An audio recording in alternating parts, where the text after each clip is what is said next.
well-regulated militia necessary to the security have the right to keep and bear arms shall not be infringed. Guns. They have been used for many different things. To fight wars, for self-defense, hunting, competitions, and even start races. From the original bamboo tubes to the advanced weaponry used by armies today, guns have been around for thousands of years. By the time America was founded, they were essential to many people's everyday life. In today's ever-shifting world, though, guns are becoming a heated topic with many opposing views on safety, violence, and rights. With an increase in the number of guns bought, there has also been an alarming increase in the number of mass shootings and deaths from gun violence. Especially with this past year's quarantine, many people have struggled with home conditions, loss of jobs, and depression. My youngest brother, committed suicide. He was in the military, so it was not hard for him to get a gun. Firearms are one of the leading methods used to commit suicide, with about half of all suicides in the United States involving one. Those suicides are a big factor in what causes the rise in gun deaths today. It is not the only reason rates have been so high. and the murder of 20 innocent school children and their teachers. This hour, at least 17 people have been killed, students and adults. We have seen 293 mass shootings. Toll, at least 59 now dead, more than 500 injured. The worst mass shooting in American history. Having gone through this in Sandy Hook, that community will never ever be the same. One of the most well-known massacres is the Sandy Hook shooting, where 28 children and teachers were killed at an elementary school in Connecticut. Another tragedy that made headlines around the world was the Virginia Tech shooting in Blacksburg, Virginia.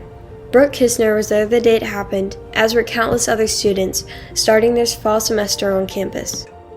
I remember arriving on campus and there was word there was a shooter on the campus, but nobody really knew anything more than that. They had not shut it down yet. I went to class that he was supposed to be in with me. I want to say maybe 15 minutes in is when they shut the campus down. In Florida, Marjorie Douglas High School lost 17 people to a man with a semi-automatic rifle, triggering thousands of protests around the world and causing high schoolers to form the March for Our Lives campaign. Not all offenses involving guns have resulted in mass shootings. One of the more recent events that has happened is the Capitol breach on January the 6th. 2021, where many people carried firearms and other weapons. This attack on one of the most important buildings in our country has sparked many debates and reignited calls for gun reform, as police were overwhelmed and one woman was shot and killed.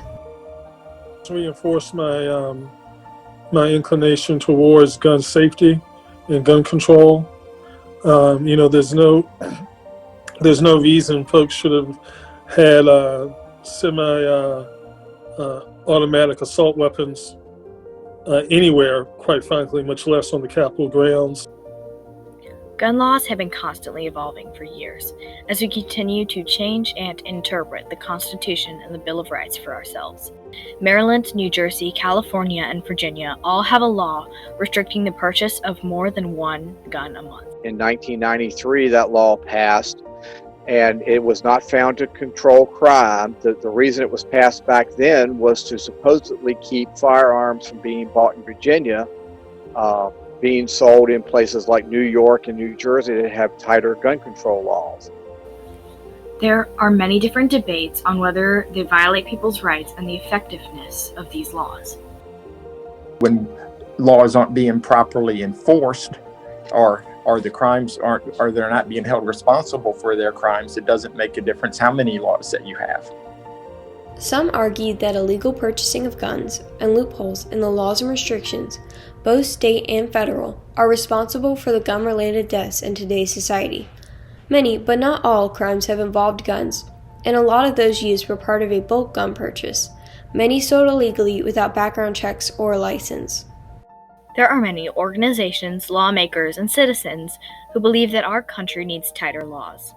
They advocate for stronger laws to prevent bulk purchasing and have tighter requirements for those wishing to buy a gun. The issues that we traditionally talk about, such as universal background checks, making sure that domestic abusers can't get access to guns, making sure that folks who are in the middle of a mental episode can't get access to guns. I think all those things are the types of gun safety measures that we need to enact in this country. There are also those who oppose restrictions currently in place, or believe that what we have is enough. They also argue that background checks and other restrictions don't and won't affect criminals. Criminals don't go through a background check to buy firearms. They buy them in the black market. They buy them or they steal them. If somebody wants to get a gun and let's say they're prohibited because they're a convicted felon, they can still find a gun.